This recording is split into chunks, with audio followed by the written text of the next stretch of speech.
vídeo de hoje é sobre o processo eleitoral, sobre abstenções de votos, como que está a situação da política, das eleições no nosso país. Chuteu complicado. E eu vou entrevistar o professor Renato Vieira, ele vai falar um pouquinho pra gente sobre esse assunto. Fala galera, Rei Terráqueos, amores do meu cor, e tudo bem com vocês? Espero que vocês estejam ótimos. Eu não vou ficar gastando um monte de tempo aqui não. Vamos começar logo a entrevista, mas antes, lembrem-se de se inscrever no meu canal. Eu tô querendo chegar até 1000 inscritos, até dezembro. Me ajuda, vai? Você pode me ajudar, não custa. Como que você vê hoje o processo eleitoral? A gente tem hoje, na situação política do Brasil, a gente tem uma disputa muito grande entre ideologias mais do que propostas. Você vê as campanhas um atacando o outro o tempo todo. E a gente vê também uma descrença, uma desconfiança da população tão grande que o número de abstenções de votos é muito grande, tem um percentual muito alto. E aí eu queria que você falasse um pouquinho. É uma pena que o processo eleitoral, pela sua própria importância na democracia, esteja, vamos dizer, se transformando, pelo menos nessa eleição, como se fosse uma disputa entre times de futebol. Na verdade, quando você tem, principalmente, torcedores de time de futebol, você tem muita emoção envolvida, né? E nem sempre a lucidez impera. No caso específico do processo eleitoral desse ano, ele, na verdade, ele começou muito tumultuado, né? Você tem uma profusão de candidatos, aliás, uma quantidade bastante razoável, mesmo que houvesse um pouco de peneira aí no processo como um todo, mas na verdade houve um número bastante razoável. Se você olhar o conjunto da obra, nem todos chamaram a atenção assim, de uma forma especial, ou que de fato tivesse, vamos dizer assim, uma representatividade, uma liderança, vamos dizer assim, uma projeção que fosse suficiente para angariar uma boa parcela da população. Vamos dizer que nesse momento restaram dois, né, desse longo processo. E temos aí algumas opções. Eu sempre digo, o processo do voto, ele não se limita, pelo menos no caso brasileiro, onde não é possível você não ir, deixar de votar. Uma superdemocracia que te obriga a votar, né? Você não não pode falar... Não vou votar. Não, você tem que votar porque é democrático. Então você vai votar, tá te obrigando a votar no nosso processo democrático. Nós temos, na verdade, na minha opinião, 5 opções. Tá? Nós temos as 2 candidaturas finalistas, não é? Nós temos o voto em branco, nós temos o voto nulo e nós temos a abstenção. Eu sempre chamo atenção para isso, porque para mim me parece legítimo que as pessoas tenham essas escolhas, inclusive não votar num candidato específico em função de que não gosta ou simplesmente não tem qualquer afinidade por aquelas propostas.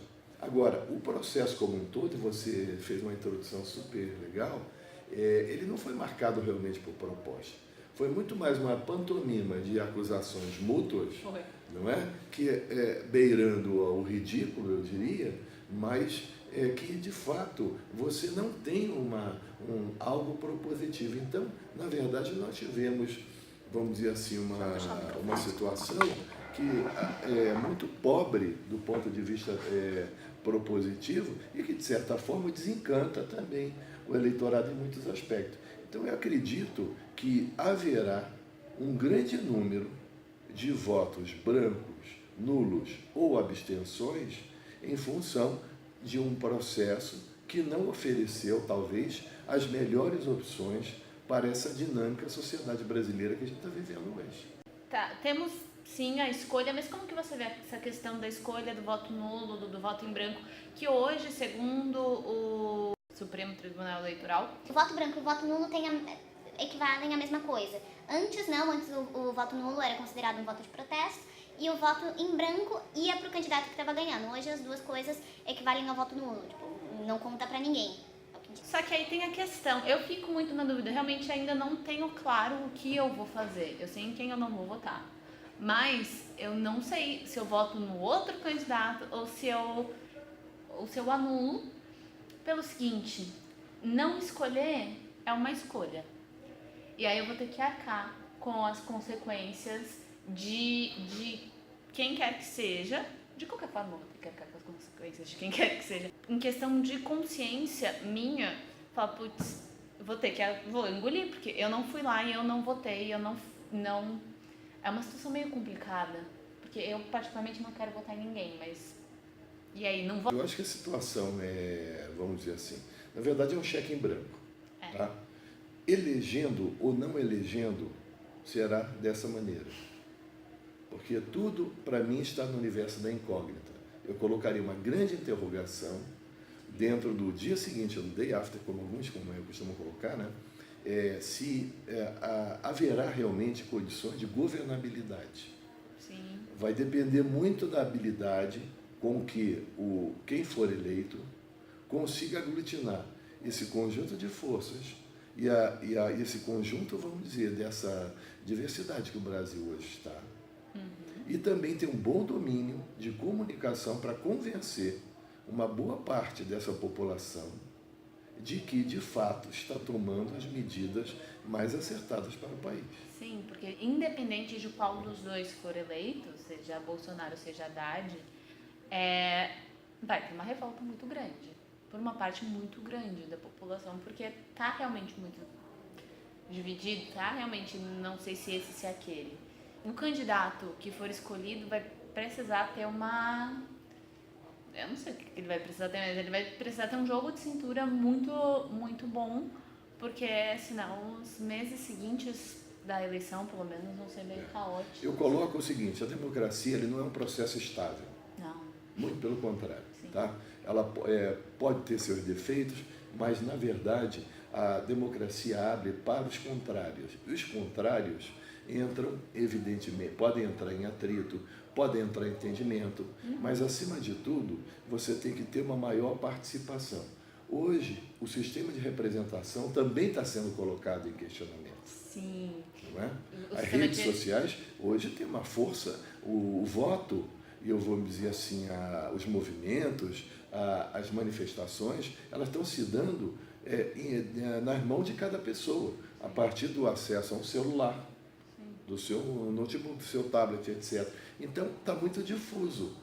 Nós podemos até dizer, olha, há realmente divisões, eu diria que não são aquelas divisões clássicas. Eu duvido que haja uma divisão esquerda e direita.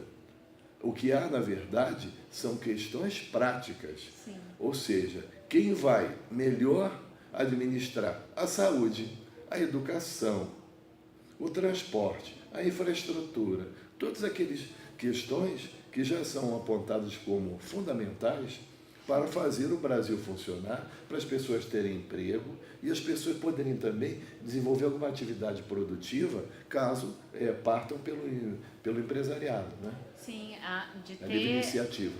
A questão do emprego é uma questão muito importante nesse momento, de emprego e de educação. Nós estamos num momento todo de transição, e aí eu acho um desserviço muito grande gastar fortunas que se gasta em propaganda eleitoral, o tempo que se gasta com a propaganda eleitoral para ficar atacando, revirando podre, abrindo No armário de um e tirando todos os podres de dentro e pondo para fora. Aí vai lá, abre o armário do outro, tira, inventa. Aí você perde muito tempo checando o que é verdade, o que é mentira, qual candidato é mais corrupto, qual que é menos corrupto, o que é verdade, o que ideologia que me agrada mais e perde em coisas que vão, na prática, melhorar a nossa política. Você tem razão.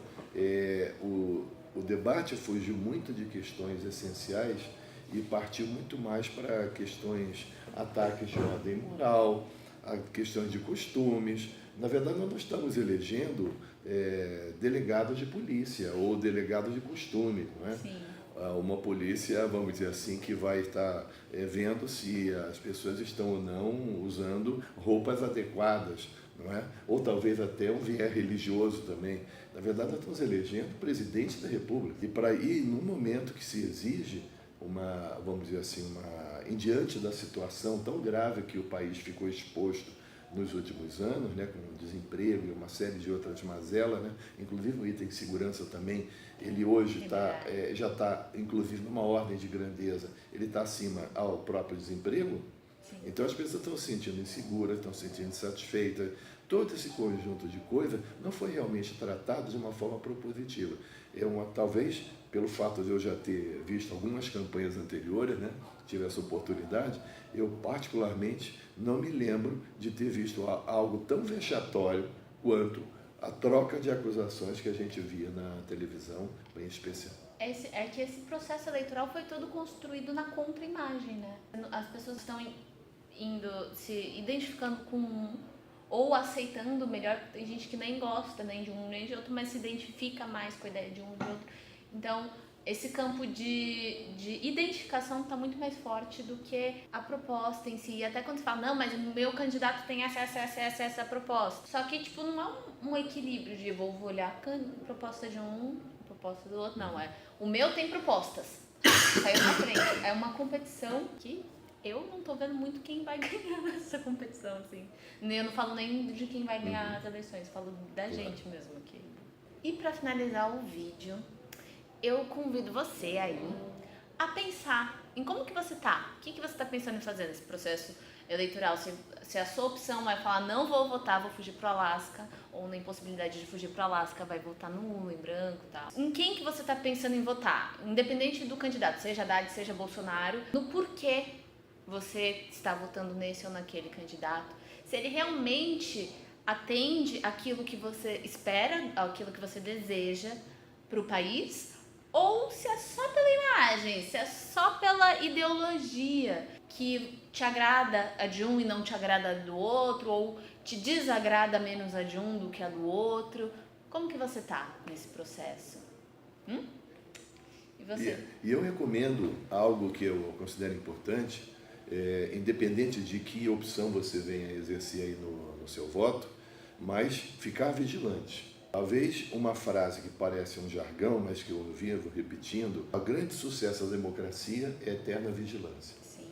Ela tem que ser cuidada, vigiada, adornada e louvada, tá? Mas isso exige o quê? Uma participação cidadã. Mesmo depois do processo eleitoral, nós temos que exercer uma cobrança muito grande sobre os governantes. Eu não estou falando apenas do futuro presidente, mas de governadores, de senadores, deputados, quer dizer, todo o processo institucional que aí está.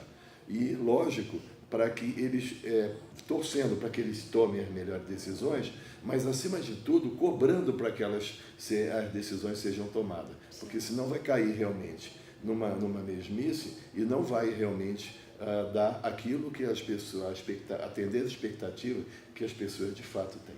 Sim. É uma vigilância que tem que acontecer e de forma mais democrática, coletiva, com respeito coletiva à opinião. Não importa se eu votei em um e foi o outro que ganhou, e aí, não, eu votei nele, eu vou deixar ele fazer o que ele quer. Não é assim.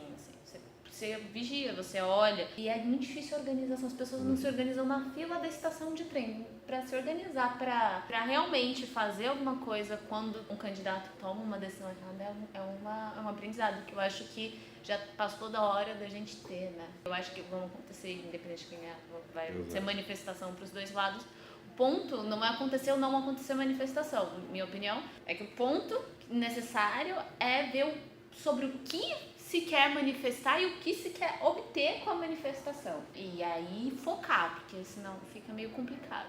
Exato. E nós vamos sair também daquela fase do pensamento difuso. Foi o que caracterizou as grandes manifestações de 2013, depois as que vieram a suceder, ainda de uma forma um tanto confusa. Mas a tendência é que, aumentando a participação, naturalmente você também exercita a sua consciência cidadã.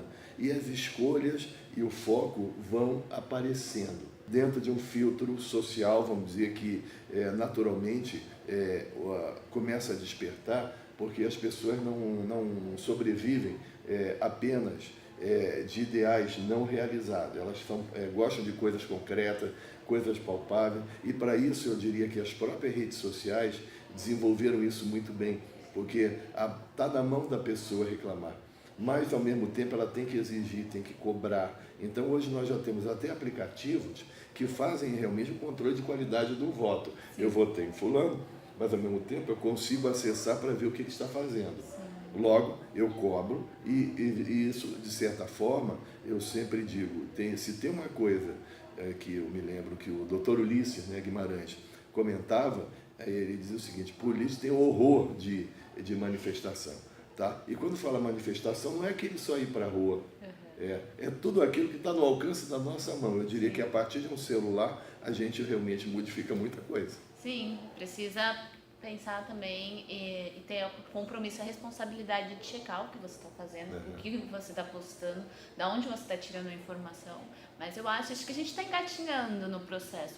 Não sei em quanto tempo a gente vai começar a dar os primeiros passos, mas a engatinhada já foi, né? Com certeza. Então, eu gosto de ser otimista em relação a isso. Pelo menos está sendo... Às vezes cansa, você olha o seu feed e só vê Bolsonaro, Bolsonaro, PT, PT, PT, Bolsonaro, Bolsonaro. Dá uma cansada, mas fala, pelo menos as pessoas estão fazendo alguma coisa, Claro. as pessoas estão abrindo mais essa possibilidade, mais esse canal. E nós estamos encerrando um ciclo de arranjo de poder. Vamos dizer, onde duas agremiações praticamente se alternaram no poder ao longo desse longo período e com diferentes alianças em diferentes momentos. Agora o sistema de representação está sendo atacado. E está sendo atacado não de forma injusta. É porque a sociedade está numa dinâmica muito mais acelerada do que os representantes no Congresso e também nos poderes executivos. Seja dos estados, prefeituras, seja na República. Então, há uma necessidade de maior velocidade de resposta. É essa, para mim, a inquietude da sociedade no momento. E, por isso, ela tende a ser disruptiva. E é isso. Agora, para finalizar o vídeo de verdade. Eu nunca finalizo o vídeo quando eu falo para finalizar o vídeo, né? Mas tá bom, aí vocês já dão aquela preparada. Enfim.